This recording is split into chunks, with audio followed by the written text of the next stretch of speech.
Appendix Lamed. The Tactics of Magic. The human brain evidently operates on some variation of the famous principle enunciated in The Hunting of the Snark. What I tell you 3 times is true. Norbert Wiener, Cybernetics. The most important idea in the Book of Sacred Magic of Abramelin the Mage is the simple-looking formula, invoke often. The most successful form of treatment for so-called mental disorders, the behavior therapy of Pavlov, Skinner, Wolpe et al., could well be summarized in 2 similar words: reinforce often. Reinforcement, for all practical purposes, means the same as the layman's term reward. The essence of behavior therapy is rewarding desired behavior. The behavior, as if by magic, begins to occur more and more often as the rewards continue. Advertising, as everybody knows, is based on the axiom, repeat often. Those who think they are materialists and think that materialism requires them to deny all facts which do not square with their definition of matter are loath to admit the well-documented and extensive list of individuals who have been cured of serious maladies by that very vulgar and absurd form of magic known as Christian Science. Nonetheless, the reader who wants to understand this classic work of immortal literature will have to analyze its deepest meanings, guided by an awareness that there is no essential difference between magic, behavior therapy, advertising, and Christian Science. All of them can be condensed into Abramelin's simple invoke often. Reality, as Simon Moon says, is thermoplastic, not thermosetting. It is not quite silly putty, as Mr. Paul Krasner once claimed, but it is much closer to silly putty than we generally realize. If you are told often enough that Budweiser is the king of beers, Budweiser will eventually taste somewhat better, perhaps a great deal better, than it tasted before this magic spell was cast. If a behavior therapist in the pay of the communists rewards you every time you repeat a communist slogan, you will repeat it more often and begin to slide imperceptibly toward the same kind of belief that Christian Scientists have for their mantras. And if a Christian Scientist tells himself every day that his ulcer is going away, the ulcer will disappear more rapidly than it would have had he not subjected himself to this homemade advertising campaign. Finally, if a magician invokes the great god Pan often enough, the great god Pan will appear. The opposite and reciprocal of invoke often is banish often. The magician wishing for a manifestation of Pan will not only invoke Pan directly and verbally, create Pan-like conditions in his temple, he will also banish other gods verbally, banish them by removing their associated furnitures and colours and perfumes. The basic Christian Science mantra, known as the scientific statement of being no less, is as follows. There is no life, truth, intelligence, nor substance in matter. All is infinite mind and its infinite manifestation, for God is all in all. Spirit is immortal truth.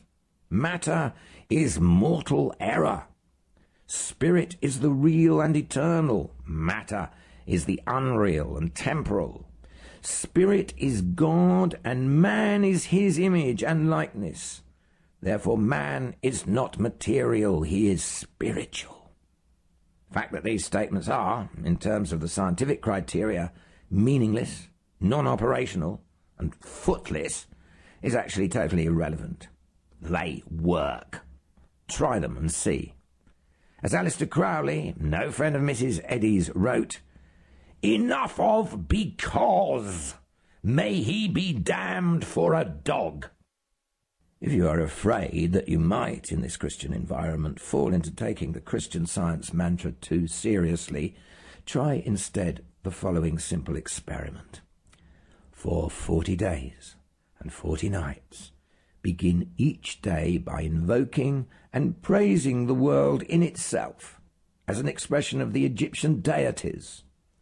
Recite at dawn, I bless Ra, the fierce sun burning bright. I bless Isis Luna in the night. I bless the air, the Horus hawk. I bless the earth on which I walk. Repeat at moonrise. Continue for the full 40 days and 40 nights. We say without any reservations that, at a minimum, you will feel happier and more at home in this part of the galaxy. If the results are exceptionally good, you just might start believing in ancient Egyptian gods.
Of course, there are further offences and affronts to the rationalist in the deeper study of magic.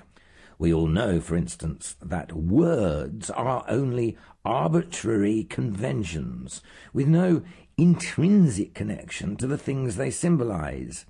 Yet magic involves the use of words in a manner that seems to imply that some such connection or even identity actually exists. The reader might analyse some powerful bits of language, not generally considered magical, and he will find something of the key. For instance, the 2+3 pattern in Hail Eris, All Hail Discordia, is not unlike the 2+3 in Holy Mary, Mother of God, or that in the LS MFT, which once sold many cartons of cigarettes to our parents, and the 2+3 in Crowley's Eopan is a relative of these. Thus, when a magician says that you must shout abracadabra and no other word at the most intensely emotional moment in an invocation, he exaggerates. You may substitute other words, but you will abort the result if you depart too far from the 5-beat pattern of abracadabra.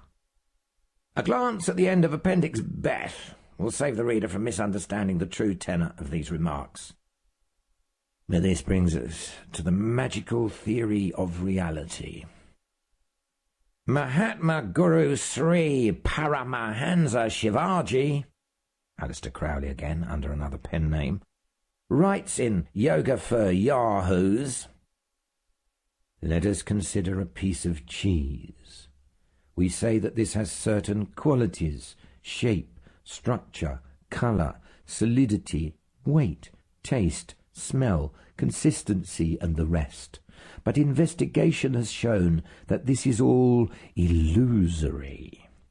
Where are these qualities? Not in the cheese, for different observers give quite different accounts of it.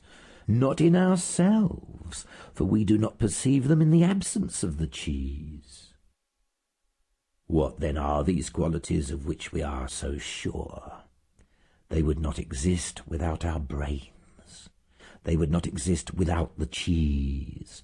They are the results of the union, that is, of the yoga, of the seer and seen, of subject and object. There is nothing here with which a modern physicist could quarrel, and this is the magical theory of the universe. The magician assumes that sensed reality, the panorama of impressions monitored by the senses and collated by the brain, is radically different from so-called objective reality. About the latter reality, we can only form speculations or theories which, if we are very careful and subtle, will not contradict either logic or the reports of the senses. This lack of contradiction is rare. Some conflicts between theory and logic, or between theory and sense data, are not discovered for centuries. For example, the wandering of Mercury away from the Newtonian calculation of its orbit. And even when achieved, lack of contradiction is proof only that the theory is not totally false. It is never, in any case, proof that the theory is totally true, for an indefinite number of such theories can be constructed from the known data at any time.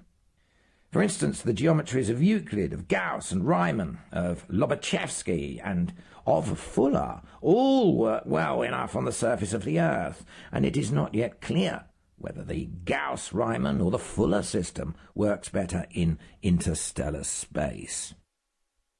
If we have this much freedom in choosing our theories about objective reality, we have even more liberty in deciphering the given or transactional sensed reality. Everybody, of course, does this unconsciously. See the paragraph about the cheese. The magician, doing it consciously, controls it.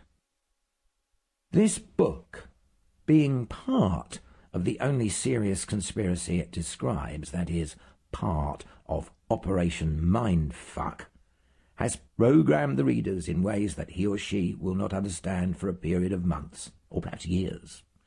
When that understanding is achieved, the real import of this appendix, and of the equation 5 = 6, will be clearer.